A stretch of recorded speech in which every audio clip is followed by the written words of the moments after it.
Hi, welcome to the latest episode of History You Didn't Know But Should. I'm Ray. And I'm Chris. And today we're going back to the 1950s, and we're going to be looking at an event or a series of events, actually, that happened in the little town of Bladenboro, North Carolina. Bladenboro, North Carolina is in southeastern Bladen County.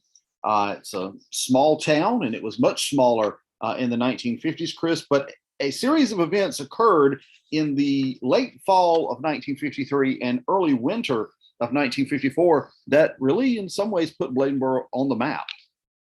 Yeah, Ray, I'll admit, I came to North Carolina in 1992 when I went to college, and ever since I've been in North Carolina, I've been amazed at how many different festivals there are.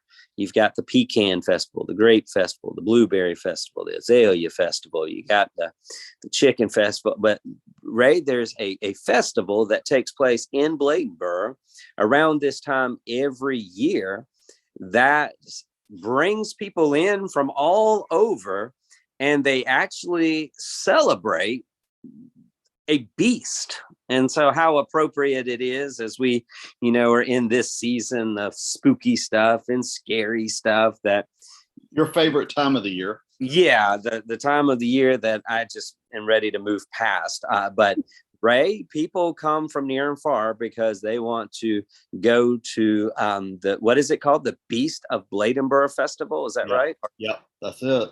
Best, I think, is what they say. So, Ray, an interesting festival, but it all comes back from probably one of the greatest monster stories that North Carolina has ever been a part of. Yeah, it's a very interesting story because it begins not in Bladenboro. Our story begins in December of 1953 in a little town called Clarkton. Now, of course, most of our listeners are going to have no clue where we're talking about. So you're going to have to pull up the Google Maps and you're going to have to put in Clarkton, North Carolina, but it's a few miles down the road from Bladenboro. And this late December evening, a woman hears her dogs barking, and it's amazing how often dogs appear in this series of events that's going to occur. And she goes outside to see what's going on that's got her dogs in such an upset state, and she sees what she described as a large cat-like animal that sort of went off, I guess, into the woods. And this, of course, is the first sighting of what many people today have come to know as the Beast of Bladenboro. But Chris, as we're going to talk about later in the episode, this type of thing is not restricted to Bladenboro. It has actually repeated in recent years. But this is the first time in December of 1953, not in Bladenboro, but in Clarkton, that we actually see something like the Beast of Bladenboro actually seen by a lady. Excuse me. Yeah. And, it's interesting because, we hear dogs barking all of the time. We hear these noises outside, depending on where you live in southeastern North Carolina. It's usually rural, and you are prone to see coyotes and fox and deer and bear and I guess lions and tigers and bears. Oh my! I guess we see all of these different things. And here's what's interesting is that that was in Clarkton, and then I think it's New Year's Eve that Bladenboro gets their first, I guess, case, if you will, about this cat-like creature. And once again, there's 2 dogs that have been killed. But Ray, what's interesting to me is that the Bladenboro police chief at the time, his report said that the dogs' bodies had been completely drained of blood. So that just kind of adds an extra layer of suspense and mystery to what's going on, because unfortunately, we know that if a coyote was to get a hold of a dog, it's going to, maul that animal. But we wouldn't think of something being completely drained of blood. And then we start hearing other reports of dogs being attacked. And Ray, after a while, it becomes a blown up crisis. This is a serious thing that is affecting not just one particular area, but a county. And then, Ray, as you and I were talking off air, stories begin to circulate. And as those stories circulate, they always say different things. And so this whole mystery begins to grow bigger and bigger. Then you've got people saying it's a bear, it's a panther, it's 3 feet long, it's got a cat's face, it's a dog, and it's got this scream that sounds like a woman with a knife stuck in her back. And so the folklore of the story, the legend, continues to grow. Yeah, and it didn't take long for it to start. Even in 1954, you talk about, the event there, New Year's Eve 1953, moving into 1954. Really, the first 2 weeks of January of 1954 is when all this occurs. And there are hundreds of people that descend on this little bitty town known as Bladenboro, looking for this, whatever it was they thought they were looking for. The mayor of Bladenboro, the police chief of Bladenboro, a guy named Roy Fors. I mean, they have people coming from Wilmington. They have people coming from all over the place. And we're not talking 10, 15 people. We're talking about hundreds of people. I remember reading the account of a person who was a very small child living in Bladenboro at the time. And they were talking about, you'd look out in the woods and you would just see lights everywhere as all these people went through the woods looking for this creature. Now, we mentioned a few minutes ago that this thing, it sort of exploded really fast, and it ends up in a Raleigh newspaper. Again, it's only taking about 2 weeks, this whole thing is, but Raleigh newspaper reports the account of a lady by the name of Kinlaw, who actually comes face to face with something in her backyard, and it comes up to the porch, and when she screams, it sort of tucks tail and run. So there's a few people getting sort of a visual on this thing, but a lot of it is just like you said earlier, Chris, finding animals that have died in very unusual ways. And what's interesting is that newspaper article you mentioned, the News and Observer, they actually frame it as far as the major topic, or the headline was vampire charges woman. So you start seeing this cat, this dog, and then even what happens is people start calling it a Carolina Panther, which many of our people today are aware of the Carolina Panthers football team. And, that was a very large cat that had lived in this area of North Carolina. And they had thought that it was now extinct, but you had that. Some people thought it was just maybe a rabid dog or a coyote, but the town was terrified because it wasn't just attacking dogs now, but it was attacking humans. And so the town would be terrified. You would start seeing people who would lock their doors and not come out of their houses at night. I mean, it was a curfew because there was this beast. And so nobody really wanted to do anything because they were afraid at nighttime, if they were to go out, that something might be happen. And so I think, in addition, with like 600 people, I think is what I read, people from Tennessee and all coming. So you have this county that is inundated with all of these individuals who are really unsure of what's going on. And the police chief, along with the mayor, realize, hey, this is getting too dangerous and it's disrupting our way of life, our community. And so we just need to stop it. We need to settle things down. And so that's what they set about to do. Yeah, and they actually came up with, and there were several people who claimed to have killed the Beast of Bladenboro. One of them was a guy on January 13 who had killed a very large bobcat, and there were several others, I guess, around the same time. And it's very interesting that shortly thereafter, the sightings and the mysterious killings of dogs stopped. But of course, the speculation of what was going on there in Bladenboro continued. And it's interesting, we think about the mayor of Bladenboro, you talk about him trying to sort of settle things down a little bit, but that's not before he figured out that there was a way to profit off of this thing. The mayor of the town, a guy called Woodrow Fussell, also owned the local cinema. and he bought in a movie that was it was filmed in 1949 called The Big Cat. And it starred Peggy Ann Gardner and Lon McAllister. And I actually, Chris, when I was doing research for this, watched that movie. Spent 2 hours of my life watching this movie from 1949 about this very small Western town that was dealing with a situation very similar to Bladenboro. Of course, in this situation, it was a larger cat, almost like I forget what it was, not a cougar is what it was in the film. But he brings this movie into the local cinema to sort of keep things going and keep the attention going. Even though on the other hand, like you said, he realized, and other people in the town realized, all these people coming into town, walking around with guns and who knows what else, was probably a recipe for disaster. I mean, because if you'd had someone, in the woods accidentally shoot another person, which could very easily have happened, sort of surprising it didn't, that would have been tragic.